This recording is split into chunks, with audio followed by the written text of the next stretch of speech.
Setelah kita membuat single line diagram sesuai dengan data pada tabel yang menggunakan etap, maka di sini kita sudah mendapatkan data saluran, data trafo, serta data beban. Nah, di sini kita mendapatkan data yang mana sebagai berikut. Untuk data trafo ini, kita mendapatkan data dengan kapasitas kilovolt ampere, di mana untuk trafo 1 yaitu 60.000 kilovolt dengan primer 150 kilovolt dan sekundernya 20 kilovolt.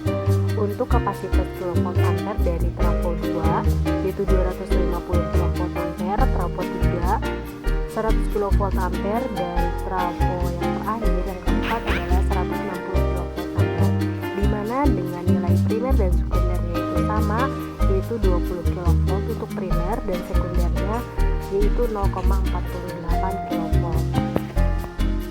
Lalu di sini juga terdapat data beban, yaitu beban pertama 210 kilovolt ampere, beban kedua 75 kilovolt ampere, dan beban ketiga 135 kilovolt ampere dengan power faktor yang berbeda-beda. Untuk beban pertama 85%, beban kedua 80%, dan beban ketiga 85%. Dengan 0,48 kilovolt untuk beban 1, 2, 3, dan load type atau motor statiknya 50% banding 50% untuk beban 1, 2, dan 3. Lalu selanjutnya ada data saluran, di mana bus 2 sampai 3 panjangnya yaitu sekitar 5 km. Konduktor type-nya yaitu klorin dan kodenya 34,4 mm persegi.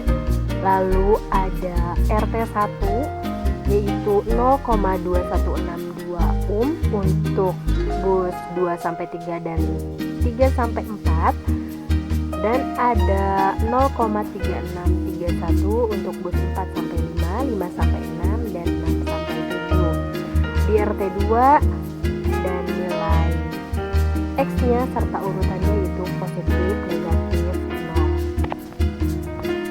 Selain itu saya menempatkan juga kapasitor.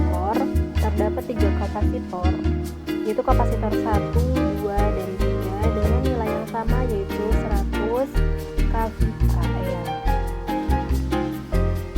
di mana penggunaan kapasitor ini ditujukan untuk memperbaiki power faktor di jaringan instalasi listrik dengan cara menyeimbangkan antara beban induktif dan beban kapasitif.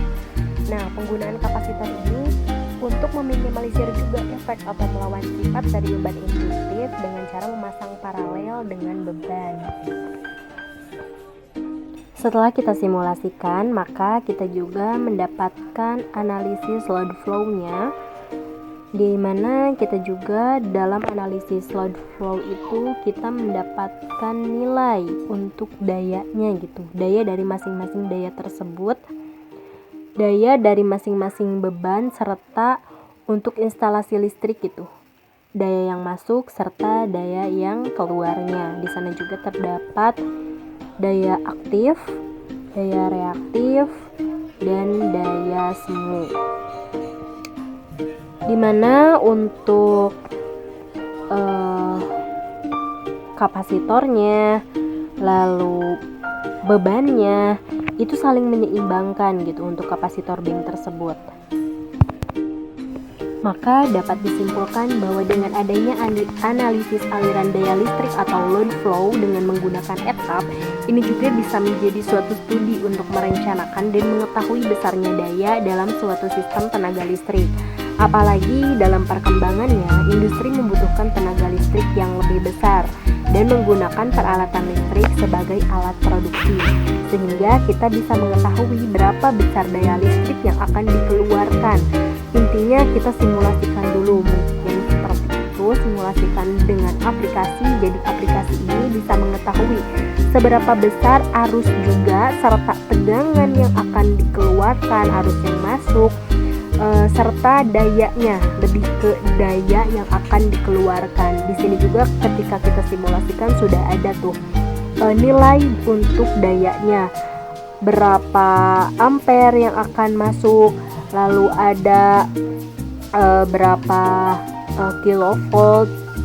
Ini lebih ke perhitungannya gitu. tegangannya lebih ke mega VAR min 0,06, 0,06 dan lain sebagainya.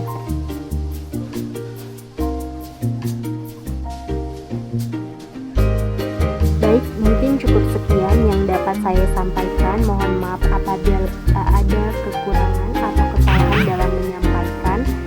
Sekian.